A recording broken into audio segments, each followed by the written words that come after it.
আসসালামু আলাইকুম। আজকে খুবই মজাদার একটি টপিকস নিয়ে আলোচনা হবে, সেটা হলো ভয়েস। আমরা জানি ভয়েস শব্দের অর্থ বাচ্চ। বাংলায় ভয়েস শব্দের অর্থ বাচ্চ। তো ভয়েস কাকে বলে আমাদেরকে প্রথমে জানতে হবে যে ভয়েস হলো ভার্বের একটি গঠন। ভয়েস হলো ভার্বের একটি গঠন যার দ্বারা সাবজেক্ট নিজে কিছু করে বা অন্যের কাজ তার উপর এসে পড়ে বোঝায়। আমরা একটু মুখস্থ করে নিই বা একটু বুঝে নিই যে ভয়েস হলো ভার্বের একটি গঠন যার দ্বারা ভার্ব অথবা সাবজেক্ট নিজে কিছু করে অথবা অন্যের কাজ তার উপর এসে পড়ে। যদি নিজে কিছু করে সেটা হবে অ্যাক্টিভ ভয়েস, আর যদি অন্যের কাজ এসে পড়ে তাহলে সেটা হবে কি প্যাসিভ ভয়েস। আমরা সহজে অনুমান করে নিতে পারছি যে তাহলে ভয়েস দুই প্রকার, অ্যাক্টিভ ভয়েস, প্যাসিভ ভয়েস। একটা হলো অ্যাক্টিভ ভয়েস,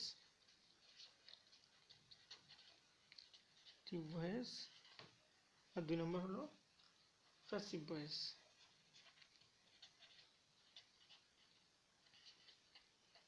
অ্যাক্টিভ ভয়েসের মধ্যে যে সাবজেক্ট থাকে সে সবসময় সক্রিয় থাকে। সে সবসময় কি থাকে? সক্রিয় থাকে। তাহলে সাবজেক্ট সবসময় কি থাকবে? সক্রিয় অথবা অ্যাক্টিভ, যে কোনো একটা বলা যায়, একটা বাংলা একটা ইংরেজি। আর প্যাসিভ ভয়েসের মধ্যে সাবজেক্ট সবসময় কি থাকে? নিষ্ক্রিয় থাকে। তা অন্যের কাজ তার উপর এসে পড়ে বা তার দ্বারা কাজটি করা হয়। তাহলে অ্যাক্টিভ ভয়েসের মধ্যে সাবজেক্ট সবসময় সক্রিয় থাকবে, আর প্যাসিভ ভয়েসের মধ্যে সাবজেক্ট সবসময় কি থাকবে? নিষ্ক্রিয় থাকবে। তো অ্যাক্টিভ ভয়েস থেকে আমাদের পরীক্ষায় সাধারণত আসে যে অ্যাক্টিভ ভয়েস থেকে কি করো? প্যাসিভ করো। সেক্ষেত্রে আমরা কি করতে হবে? প্রাথমিক যে রুলসটা আছে আমরা একটু জানার চেষ্টা করি যে কোনো বাক্য যদি অ্যাক্টিভ ভয়েসে থাকে আমরা কিভাবে প্যাসিভ ভয়েস করব। ঠিক আছে, কোনো বাক্য যদি অ্যাক্টিভ ভয়েসে থাকে তাহলে আমরা কিভাবে প্যাসিভ ভয়েস করব একটু সহজে দেখার চেষ্টা করি। সেটা হলো, আমি যদি একটা বাক্য লিখি যে আই রিড আ বুক, আমি একটি বই পড়ি। এখানে আই হলো সাবজেক্ট, রিড হলো ভার্ব, আর আ বুক পুরোটা হলো অবজেক্ট। তো আমাদেরকে প্রথম যে রুলসটা মনে রাখতে হবে যে অ্যাক্টিভ ভয়েসের অবজেক্ট, আমি একটু ব্ল্যাক কালার ইউজ করি। অ্যাক্টিভ ভয়েসের অবজেক্ট আমরা চিনলাম, সে অবজেক্ট হবে প্যাসিভ ভয়েসে কি হবে? সাবজেক্ট আকারে বসবে। তাহলে আ বুক এখানে আসবে সাবজেক্ট আকারে, আ বুক। এরপরে কি বসবে প্যাসিভ ভয়েসে? এরপরে কাজটা কি? এরপরে কাজ হলো যে প্রথমে আমরা অবজেক্টকে সাবজেক্ট করলাম, তারপরে কাজ হলো টেন্স এবং সাবজেক্ট অনুসারে অক্সিলারি ভার্ব বসানো। টেন্স এবং সাবজেক্ট অনুসারে অক্সিলারি ভার্ব বসাবো। এখানে আছে আই রিড আ বুক, এটা present indefinite tense. Present indefinite tense যদি থাকে প্যাসিভ ভয়েস করার সময় আমরা কি করব? এম ইজ আর ইউজ করব। ঠিক আছে, তো আ বুক এটা singular number, third person singular number, এই জন্য আমরা কি ব্যবহার করব? ইজ। A book is. এরপর মেইন ভার্বের ফিফি, মেইন ভার্ব কি ছিল? রিড। রিডের ফার্স্ট পার্টিসিপল ফর্ম হলো কি? রিড। এরপরে অ্যাক্টিভ ভয়েসের সাবজেক্ট যে আছে তাকে কি করব? প্যাসিভ ভয়েসে অবজেক্ট করব। আই এর অবজেক্ট হলো কি? মি।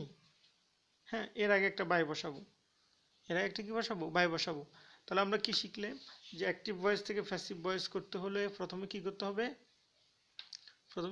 বলো। অ্যাক্টিভ ভয়েসের অবজেক্ট প্যাসিভ ভয়েস এর কি হবে? সাবজেক্ট হবে। ঠিক আছে, এরপরে কি হবে? কি করছি বলো দেখি। এরপরে করলাম যে টেন্স ও কি অনুসারে? পার্সন অনুসারে কি হবে? অক্সিলারি ভার্ব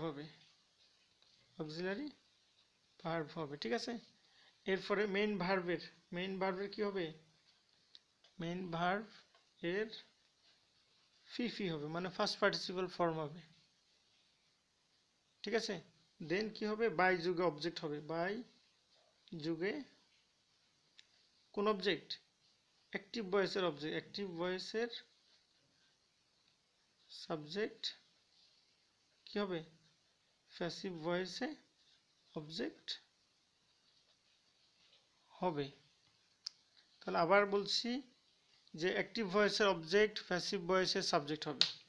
অ্যাক্টিভ ভয়েসের অবজেক্ট কি হবে? প্যাসিভ ভয়েসের সাবজেক্ট হবে। দেন কি হবে টেন্স এবং নাম্বার টেন্স এবং পার্সন অনুসারে কি হবে অক্সিলারি ভার্ব বসবে, অক্সিলারি ভার্ব বসবে।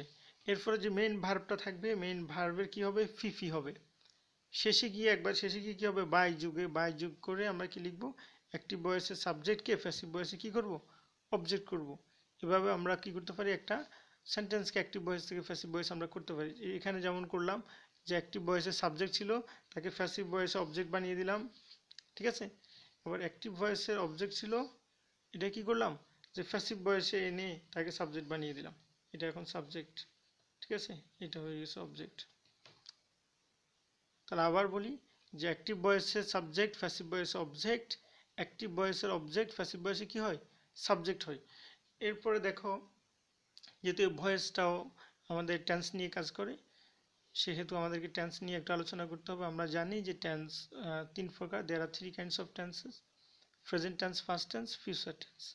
এখন প্রেজেন্ট টেন্স যে 4 প্রকার ওই 4 প্রকারের শেষ প্রকারের ভয়েস চেঞ্জ হয় না। ফার্স্ট টেন্স 4 প্রকার, ওই 4 প্রকারের শেষ প্রকারের কি হয় না ভয়েস চেঞ্জ হয় না। আর ফিউচার টেন্স 4 প্রকার, সেই 4 প্রকারের মধ্যে শেষ প্রকারের কি হয় না ভয়েস চেঞ্জ হয় না। আমি সময় স্বল্পতার কারণে আমি লিখে রেখেছি দেখো যে আমরা জানি টেন্স কত প্রকার 3 প্রকার। টেন্স কত প্রকার 3 প্রকার। প্রেজেন্ট টেন্স আবার 4 প্রকার। প্রেজেন্ট ইনডেফিনিট এর ভয়েস চেঞ্জ হয়, কন্টিনিউয়াস পারফেক্ট এদের ভয়েস চেঞ্জ হয়। প্রেজেন্ট পারফেক্ট কন্টিনিউয়াসের কি হয় না ভয়েস চেঞ্জ হয় না।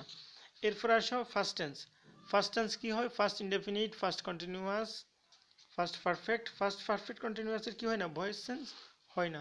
এবার আসি আমরা ফিউচার টেন্সের মধ্যে। Future indefinite tense, future continuous, future perfect কন্টিনিউয়াসের কি হয় না ভয়েস চেঞ্জ হয় না। মনে থাকবে, এইভাবে আমাদেরকে মনে রাখতে হবে।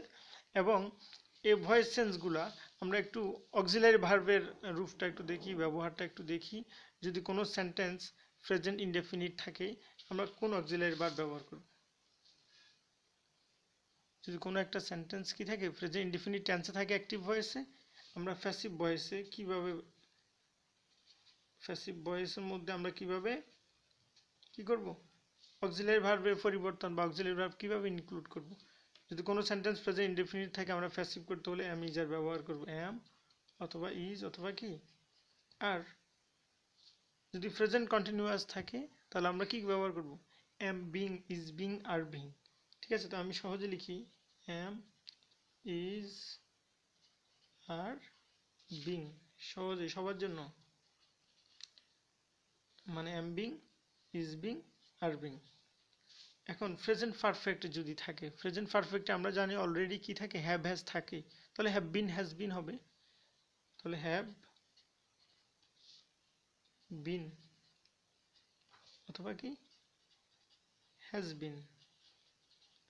হ্যাঁ, আর এদের শেষে কিন্তু ভার্বের ফার্স্ট পার্টিসিপল ফর্ম হবে, ভার্বের কি হবে ফার্স্ট পার্টিসিপল হবেই, সব জায়গায় ভার্বের ফিফি হবেই, ভার্বের কি হবে ফিফি হবেই।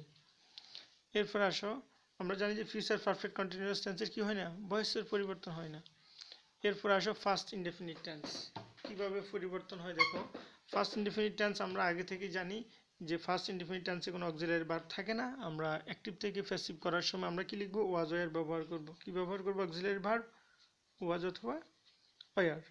দেন কি করব মেইন ভার্বের ফিফি লিখব, শেষে মেইন ভার্বের ফিফি হবে, আমরা এটা মনে রাখবো।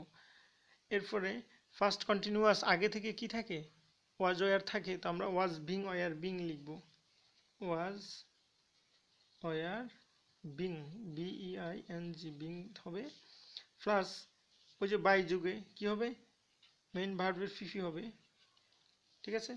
এর ফার্স্ট পারফেক্ট আগে থেকে কি থাকে হ্যাড থাকে, তো আমরা এখন কি করব হ্যাড বিন ব্যবহার করব প্যাসিভ করার সময়, হ্যাড বিন প্লাস মেইন ভার্বের কি হবে ফিফি হবে। আমরা এভাবে কি করব অ্যাক্টিভ ভয়েস থেকে প্যাসিভ ভয়েসে পরিবর্তন করব। যে ফার্স্ট ইনডেফিনিট থাকলে আমরা ওয়াজ ওয়ার ব্যবহার করব, ভার্বের ফিফি ব্যবহার করব।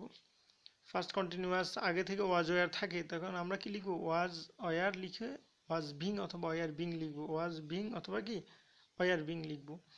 এরপরে ভার্বের ফিফি হবে। ফার্স্ট পারফেক্টের মধ্যে কি হবে হ্যাড বিন হবে, ভার্বের ফিফি হবে, ঠিক আছে। আগে থেকে যেহেতু হ্যাড থাকে এখন কি হবে হ্যাড বিন হবে প্যাসিভ করার সময়। দেন আসো future indefinite tense. Future indefinite tense আগে থেকে কি থাকে শ্যাল উইল থাকে, হ্যাঁ, তো আমরা এখন কি লিখব, শ্যাল বি অথবা কি উইল বি, এরপরে মেইন ভার্বের কি করব, ফি করে দেব, তাহলে প্যাসিভ ভয়েস হয়ে যাবে। এরপর ফিউচার কন্টিনিউয়াস আগে থেকে শ্যাল বি থাকে, উইল বি থাকে। এখন আমরা কি করব বলো তো, shall be will be being, being শব্দটা ব্যবহার করতে হবে। Shall be being will be being, এটা মানে কি শ্যাল বি আবার বিং আর উইল বি তাও কি বিং, প্লাস ভার্বের কি ফার্স্ট পার্টিসিপল ফর্ম আমরা ব্যবহার করব। ফিউচার পারফেক্ট আগে থেকে কি থাকে, শ্যাল হ্যাভ উইল হ্যাভ থাকে। এখন কি করব আমরা, shall have been will have been হবে, লিখে একটু ধৈর্য রেখে, শ্যাল হ্যাভ বিন অথবা কি হয় will have been plus main ভার্বের কি হয় ফি হয়। ঠিক আছে, ফিউচার পারফেক্ট কন্টিনিউয়াস আমরা আগে ক্রস দিয়ে দিছি, যেহেতু এটার কি হয় না, ভয়েস পরিবর্তন হয় না। তো সুপ্রিয় শিক্ষার্থীবৃন্দু, এভাবে তোমরা মনে রাখবে যে কিভাবে অ্যাক্টিভ ভয়েস থেকে প্যাসিভ ভয়েস করতে হয় এবং কিভাবে অক্সিলারি ভার্বের পরিবর্তন করতে হয়।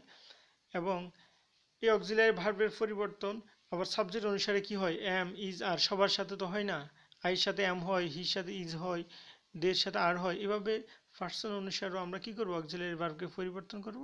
টেন্স অনুসারে, পার্সন অনুসারে, সাবজেক্ট অনুসারে আমরা কি করব, অক্সিলারি ভার্বগুলো পরিবর্তন করে আমরা পূর্ণাঙ্গভাবে সঠিকভাবে ভয়েস পরিবর্তন শিখব।